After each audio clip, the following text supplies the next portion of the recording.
Hallelujah. प्रभु यीशु मसीह के मधुर नाम में आप सभी को प्रेमी सलाम। जैसे कि आप देख रहे हैं राष्ट्रीय जय यीशु मानव सेवा, और आप देख रहे हैं मुझे जैसे पट्टी बंधा हुआ है। कोई बात नहीं, एक हड्डी टूटने से इंसान मर नहीं जाता है, और इंसान के शरीर में 206 हड्डी होती है। प्रभु आप सबको आशीष करें।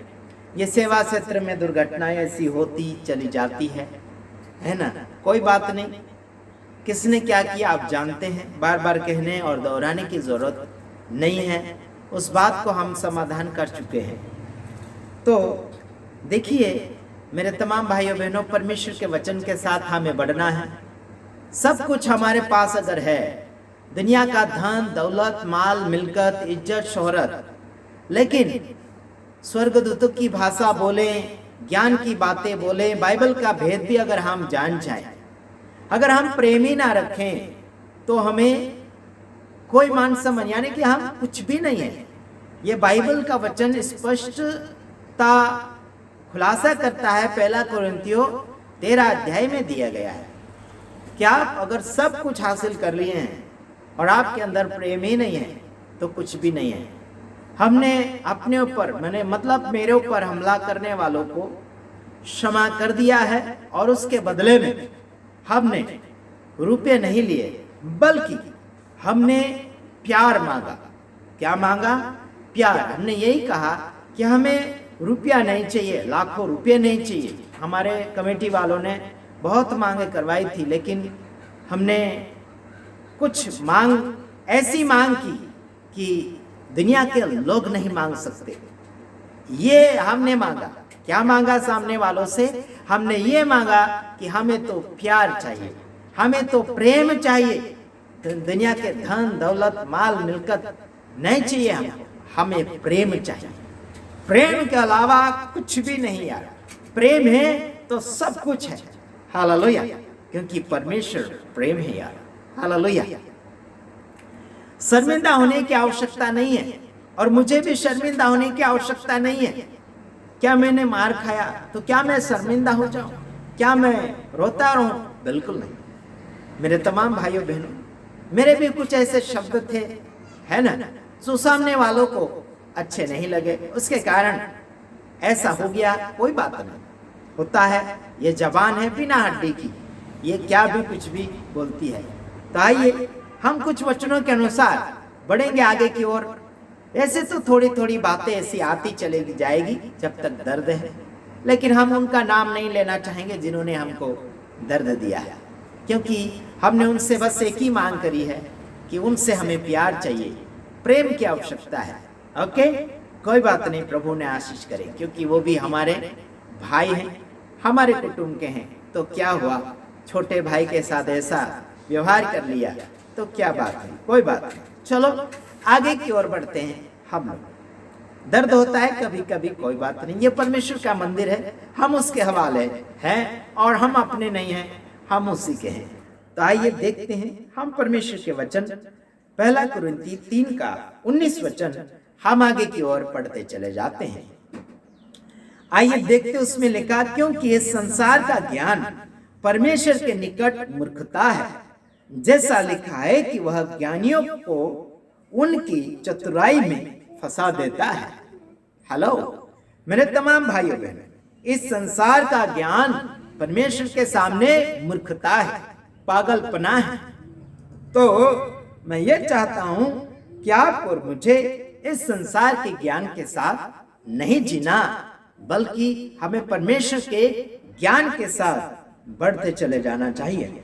Hallelujah, praise the Lord. प्रभु का अनुग्रह आपके और मेरे साथ है। उसी में 18 वचन पढ़ता हूं। कोई अपने आप को धोखा ना दे।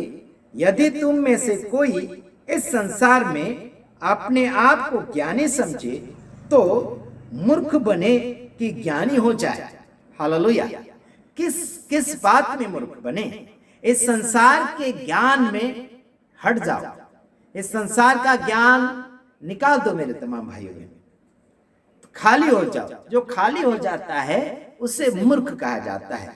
और मूर्ख बनने के बाद में जब उसमें होशियारता आता है, बुद्धि आती है, समझदारी आती, तो उसे बुद्धिमान कहा जाता है।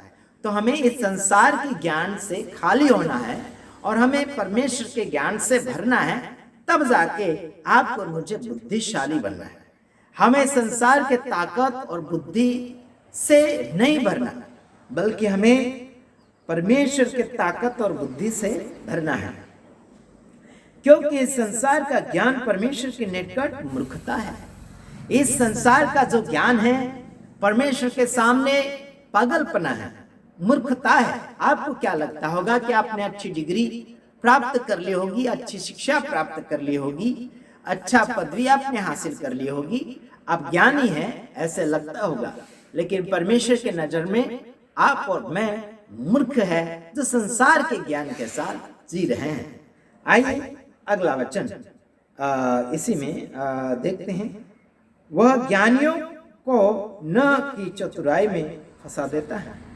हाँ, 20वां वचन, और फिर प्रभु ज्ञानियों की चिंताओं को जानता है कि व्यर्थ है। देखो, ज्ञानियों की चिंता को जानता है, जानता है मतलब पहचानता है, वो जान जाता है। फिर यहाँ बताया जा रहा कि वो तो व्यर्थ है। मेरे तमाम भाइयों बहनों, हमारा जो ज्ञान है संसार का परमेश्वर के सामने परखा हुआ है, और वो परख कर यही बता रहे हैं कि वो मूर्खता है। समझ में आता है कि नहीं आता? मूर्खता है। इस संसार में लोग क्या है, संसार का ज्ञान प्राप्त करते हुए अपने आप को कहां से कहां करवा दे रहे हैं। मेरे तमाम भाइयों बहनों, आपको और मुझे चतुराई से आगे की ओर बढ़ना है। 21 वचन पढ़ते हैं। इसलिए मनुष्य कोई घमंड न करे, क्योंकि सब कुछ तुम्हारा है। हालेलुया। मनुष्य कोई भी प्रकार का घमंड नहीं करना चाहिए, क्योंकि सब कुछ तो आपका है। तो घमंड करने की आवश्यकता क्या है कि नहीं? सब आपका है, घमंड करने की आवश्यकता ही नहीं है। आपके पास जो भी है, अंदर का, बाहर का, दुनिया का, संसार का, ऊपर का, नीचे का, जो भी है, आपको घमंड करने की आवश्यकता नहीं है। लेकिन हमें एक बात का घमंड केवल होना चाहिए कि हम असली परमेश्वर को जान चुके हैं, उसकी सेवा को प्रकट कर चुके हैं और कर रहे हैं। हालेलुया।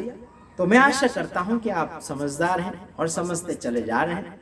प्रभु आप सबको खुशी मंगल में रखें और आगे की ओर बढ़ाते चले जाएं। ठीक है, गुजरात से मैं समाचार बोल रहा हूं, और आशीष ही आशीष आपके सामने आने वाले भविष्य में आती चली जाएगी। God bless you. प्रभु आप सबको आशीष करें। आमीन।